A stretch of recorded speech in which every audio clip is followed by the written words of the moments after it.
వెంటనే షెరీ ఫౌండేషన్ అందరూ కమిషన్ చేసుకుంటూ ఉంటే ఏదో ఒక ముఖ్య ఉద్దేశం నేను డెవలప్మెంట్ ఇండియాకి తెలంగాణ రాష్ట్రం చేస్తాను. ఓడి వర్క్ కూడా స్పెషల్ బ్యాంక్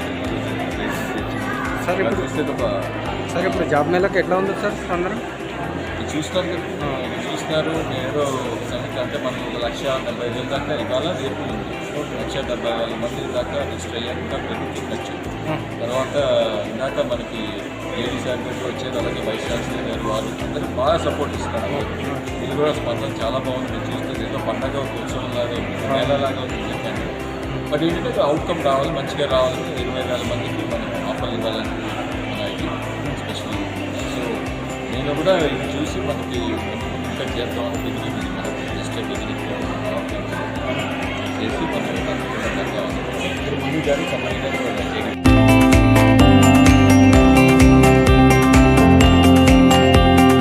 తెలంగాణలో ఉన్నటువంటి తెలంగాణ వచ్చిన తర్వాత దాదాపుగా తెలంగాణ ప్రభుత్వం చంద్రశేఖరరావు గారి ముఖ్యమంత్రి గారి నేతృత్వంలో దాదాపు 90,000 కోట్లకు అనౌన్స్ చేయడం జరిగింది.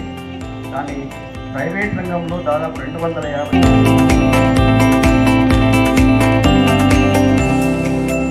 ఈరోజు హైదరాబాద్లో మెగా జాబ్ ఫేర్ అన్నది ఏర్పాటు చేయడం జరిగింది.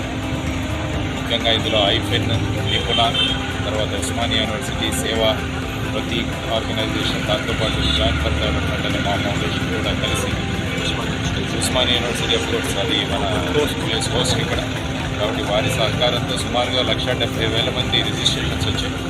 వారిలో వీలైనంత మందికి ఉద్యోగ అవకాశాలు కల్పించాలన్నది మా మెగా జాబ్ ఫేర్ యొక్క ఉద్దేశం. కాబట్టి దేశంలో విద్యార్థులు తర్వాత వచ్చేసి నైపుణ్యాలు పొందిన వారి సంఖ్య, దాంతోపాటు ఉపాధి అవకాశాలు కూడా తీసుకురావాలన్న ప్రధానమైన ఉద్దేశంతో కార్యక్రమం ఏర్పాటు చేసింది.